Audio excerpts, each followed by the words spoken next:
नमस्कार, मेरा नाम है अजय और आप इस समय जुड़ चुके हो मेरे चैनल के साथ। अगर बात करें जम्मू कश्मीर की राजनीति की, तो जम्मू कश्मीर की राजनीति के अंदर जो विपक्ष की भूमिका है वो काफ़ी कमज़ोर हो गई है, काफ़ी कम मात्रा में जो है वो रह गई है। जबकि लोकतंत्र की खूबसूरती जो है वो विपक्ष से है। अगर विपक्ष नहीं है तो हम उसे लोकतंत्र जो है वो नहीं कह सकते। इस समय हम मौजूद हैं उधमपुर के वार्ड नंबर 7 में और हमारे साथ मौजूद हैं इस समय संजीत सिंह जी। संजीत सिंह जी, आपका स्वागत है हमारे चैनल पर। जी नमस्कार, शुक्रिया। दर्शकों, मैं आपको बता दूं कि संजीत सिंह जी वार्ड नंबर 7 में रहते हैं और यहाँ पर जो समस्याएं आती हैं उनको उजागर करते हैं। और ये मैं आपको बता दूं कि यहाँ पर जो विपक्ष की भूमिका है बखूबी निभाते हैं और मेन भूमिका में रहते हैं और समय समय पर जो है इस वार्ड की समस्याओं को उजागर करते हैं। कहाँ तक वो समस्याएं हल होती हैं नहीं होती हैं वो जानते हैं इनसे। संजीत सिंह जी, कहाँ तक उन समस्याओं को आप उजागर करते हो और कहाँ तक वो हल हो पाती हैं? जी देखिए, हमारे वार्ड में समस्याओं का तो अंबार लगा हुआ है पिछले 4 सालों में। और जहाँ पे सबसे जो मेजर समस्याएं हैं वो कूड़े की समस्या है, रास्ते की समस्या है, लाइटिंग की समस्या है और पानी की समस्या है। जी जी। चाहे वो हमारा वृद्धाश्रम वाला एरिया हो, वहाँ पे पानी की समस्या है। चाहे वो हमारा फूड स्टोर वाला एरिया हो, वहाँ पे पानी की समस्या है। चाहे वो हमारा पाइन विला वाला एरिया हो, वहाँ पे पानी की समस्या है। कूड़े की समस्या भी इन्हीं एरियो में लगातार बनी हुई है। रास्तों की समस्या इन एरियो में लगातार बनी हुई है। लाइटें नहीं हैं, अंधेरी गलियां हैं, हर तरफ से निराशा हाथ लगी है। जो जहाँ से जीत के गए हैं पूरी तरह से विफल और नाकाम हुए हैं। पिछले 4 साल में पूरी तरह से हमारा वार्ड पीछे आया है आगे बढ़ने के बजाय। और इन सब का दोषी अगर कोई है, इन सब का अगर किसी पे दोष जाता है तो वो जो जहाँ से जीते हुए लोग हैं उनके ऊपर जाता है। और जहाँ तक रही बात हमारे प्रशासन के सामने मुद्दों को उठाने की, तो समय समय पे हमसे जितनी ताकत है, जितनी हमें कैपेसिटी या कैपेबिलिटी है, जितनी उतनी हम उस ताकत के साथ हम प्रशासन के सामने अपने मुद्दों को उठाते हैं जी जी। और उनको हल करने की भी कोशिश करते हैं। और ऐसी बात नहीं है, कुछ हमारे मुद्दे हल भी हुए हैं। जैसे कि हमारा यहाँ पे बहुत देर से 2-3 फैमिलियाँ थी, उनका मसला था, पानी का मसला था उनका, वो हमने हल करवाया। जो अपना पोस्ट ऑफिस के साथ में जो मोहल्ला है उस एरिए की फैमिलीज़ थी, उनका हल करवाया। उसके साथ रेड क्रॉस के द्वारा कुछ फैमिलीज़ थी, वो हमने प्रशासन के सामने उन फैमिलीज़ को लेके गए, उनके मसले हमने हल करवाए। कूड़े के जहाँ पे ढेर लगे हुए थे उनके मसले हल करवाए। लीकेज थी पानी की, यहाँ पे बहुत ज़्यादा लीकेज होती थी, वो मसले हमने प्रशासन के सामने रखे। उन्होंने हमारी बातों को सुना, वो हमारे मसले हल हुए। उसके बाद हमारा बिजली के कुछ मसले थे, वो हमारे हल हुए हैं। और लगातार हम प्रशासन के सामने मुद्दे उठाते भी हैं, लेकिन जब वो हमें ये कहते हैं कि देखिए आपके जो जीते हुए लोग हैं वो किधर हैं, उनको साथ में लाइए, तब हम निराश हो जाते हैं। क्योंकि वो उस शिद्दत के साथ, उस कमिटमेंट के साथ प्रशासन के सामने बात नहीं कर सकते, नहीं करते हैं। तभी हमारे सामने ये मुद्दे उभर के सामने आते हैं और प्रशासन भी डिनाई करता है इनको। वो उनके पास एक रटा रटाया जवाब होता है कि आप जीते हुए लोगों को साथ में लेके आओ, तभी आपके मसले हल होंगे। और तभी हमारे वो मसले वहीं के वहीं रह जाते हैं, पेंडिंग रह जाते हैं, पूरी तरह से हल नहीं होते। हम चाहते हैं कि हमारा वार्ड जी बिल्कुल नीट एंड क्लीन जी हो, जी। पूरा साफ़ सुथरे तरीके से हमारा वार्ड बन जाए। पानी की समस्या जहाँ पे पूरी तरह से हल हो जाए, जहाँ पे रास्तों की समस्या हल हो जाए, जिस गली में लाइट की ज़रूरत है वहाँ पे लाइट आ जाए, जिसमें पानी की ज़रूरत है वहाँ पे पानी आ जाए और नंबर 1 हमारा वार्ड बन जाए। उस दिशा में हमने काम किया है, उस दिशा पे हम संघर्ष कर रहे हैं और लगातार पब्लिक के बीच रहते हैं। जहाँ तक हमसे हो पाता है हम लगातार प्रशासन के सामने मुद्दे उठाते रहते हैं। संजीत सिंह जी, मैं आपसे ये पूछना चाहूँगा कि क्या जो यहाँ के वार्ड मेंबर हैं, क्या उनके द्वारा कोई भी कार्य यहाँ पर नहीं किया या कुछ मुद्दे जो वो हल करवाने में नाकामयाब हुए हैं? देखिए, हमें तो वो कभी पिक्चर में दिखते ही नहीं है। जी हमें सिर्फ़ और सिर्फ लोगों द्वारा यही सुनने को मिलता है कि वो फ़ोन नहीं उठाते। फ़ोन कीजिए, करेंगे अगर उनको, वो फ़ोन नहीं उठाएंगे।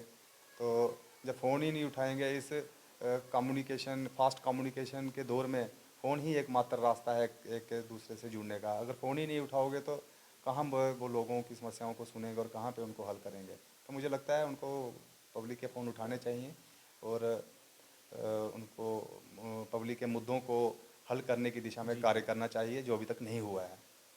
जी। तो ये थे संजीत सिंह जी और इन्होंने कहा कि इनके वार्ड के अंदर जो है वो बड़े सारे मुद्दे ऐसे हैं जिनको हल जो है वो नहीं करवाया गया है। अब कितनी सच्चाई कितनी हकीकत ये तो जनता तय करेगी। और मैं आपको बता दूं कि जो प्रशासन है, जो जीते हुए कैंडिडेट हैं, उनके साथ मीटिंगें करता है, उनके साथ प्लान बनाए जाते हैं और वो प्लान जो है वो ग्राउंड पर इम्प्लीमेंट किए हैं। जबकि जो हारे हुए जो कैंडिडेट होते हैं, जो कुछ ही मात्र कुछ वोटों से हारे होते हैं और कहीं ना कहीं जनता ने कुछ परसेंटेज जो है उनके ऊपर भी विश्वास जताया होता है। क्या उनके साथ भी कोई मीटिंग होनी चाहिए? अगर होती है तो किस तरह से होती है? संजीत सिंह जी, क्या उनके साथ कोई मीटिंग वगैरह इस तरह की होती है? देखिए, ये बहुत संवेदनशील बात कही आपने। जी बहुत ही इसके ऊपर हमारी डिस्कस पहले भी कई बार डीसी ऑफिस में भी हुई है, और जी जो इससे पहले जो डीसी थी इंदु कंवल जी, उनके साथ भी हमारी इस विषय पे काफ़ी बात हुई। जी जी तो उन्होंने एक मीटिंग के बारे में हमें आश्वासन भी दिया था कि जो हारे हुए जो नुमाइंदे रह जाते हैं, चाहे वो पंच हैं, चाहे सरपंच हैं, चाहे काउंसलर हैं, हम साल की एक मीटिंग उनके साथ भी करेंगे, ताकि शहर का जो सिनेरियो है सही तरीके से शहर की पिक्चर उनके सामने आ जाए।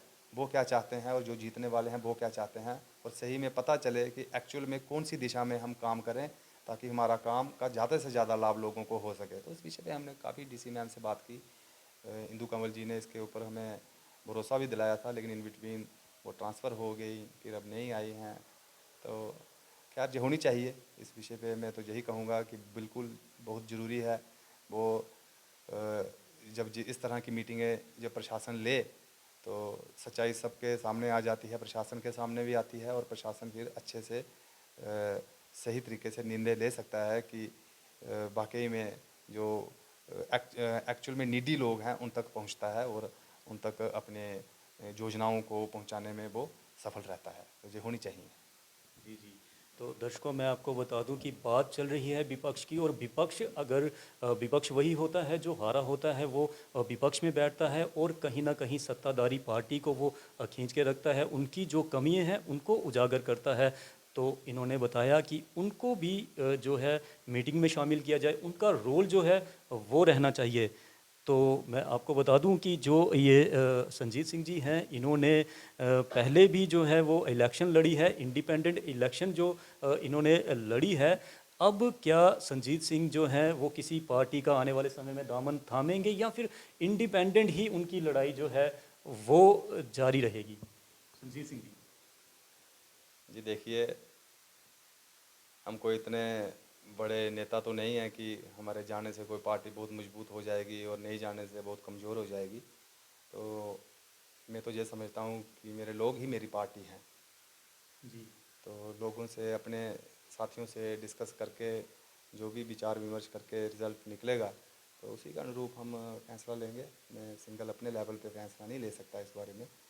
अगर वो कहेंगे कि पार्टी ही ज्वाइन करनी है, तो पार्टी ही जरूरी है, तो जरूर पार्टी भी एक विकल्प हो सकता है। इस विषय पे विचार विमर्श करके ही होगा ऐसे ही। जी। संजीत सिंह जी, अगर बात करें हम बीते समय की, तो बीते समय में आपको पैंथर्स पार्टी के साथ देखा गया था, और पैंथर्स पार्टी है में ही शायद आपने जो है अपने राजनीतिक करियर की शुरुआत की है। तो अभी किस तरह के संबंध उन लीडरों से हैं या उस पार्टी से आपके हैं? जी, बिल्कुल सही कहा आपने अजय जी। हमारी जो पॉलिटिकल समझ जो हमें थोड़ी बहुत आई है, वो पैंथर्स पार्टी में रह के ही आई थी। पैंथर्स पार्टी ही हमारी पाठशाला रही है राजनीति की। और निश्चित तौर पे वहाँ पे जो भी लीडर थे, जो अब कहीं पे भी हैं, लेकिन हमारे उनके साथ बहुत मधुर संबंध हैं। आज की डेट में भी, आज की तारीख में भी हमारी उनके साथ बातचीत चलती रहती है। समय समय पे वो हमारे उनके साथ मीटिंग्स भी होती रहती हैं, बीच बीच में फ़ोन पे भी बात होती रहती है, और काफ़ी अच्छे रिलेशन है हमारा उनके साथ। ऐसी बात नहीं है, बहुत अच्छे तो से। क्या समझे, आने वाले समय में आप उनके साथ दिखोगे या फिर इंडिपेंडेंट ही नहीं, रहेगा आपका सफ़र जारी? फ़िलहाल तो अभी हम अपने साथियों के विचार विमर्श के बाद ही इस बारे में कुछ कहेंगे। अभी तो हम जैसे चल रहे हैं वैसे ही करेंगे। जी जी। तो ये थे संजीत सिंह जी। इन्होंने बताया कि किस तरह से ये अपने वार्ड की समस्याओं को उजागर करते हैं और उनको आगे तक लेके जाते हैं, और प्रशासन को इन्होंने सुझाव दिया कि जो विपक्ष में हैं उनकी भी सुनवाई होनी चाहिए, उन्हें भी मीटिंग में जो है वो शामिल होना चाहिए। तो मैं आपको बता दूं कि बोलना जो है, लोकतंत्र में बोलना हर किसी का अधिकार है। क्वेश्चन मार्क जो है वो लगाना ज़रूरी है, तभी तो हम ये क्वेश्चन मार्क लगा रहे हैं, तभी तो ये विपक्ष में बैठे हैं और हम जो हैं वो क्वेश्चन जो है ये सत्ताधारी पार्टी पर लगा रहे हैं। तो ये थे हमारे साथ संजीत सिंह जी। अब अगली बार फिर ऐसे ही किसी शख्स से आपकी मुलाकात करवाएंगे, तब तक के लिए जय हिंद।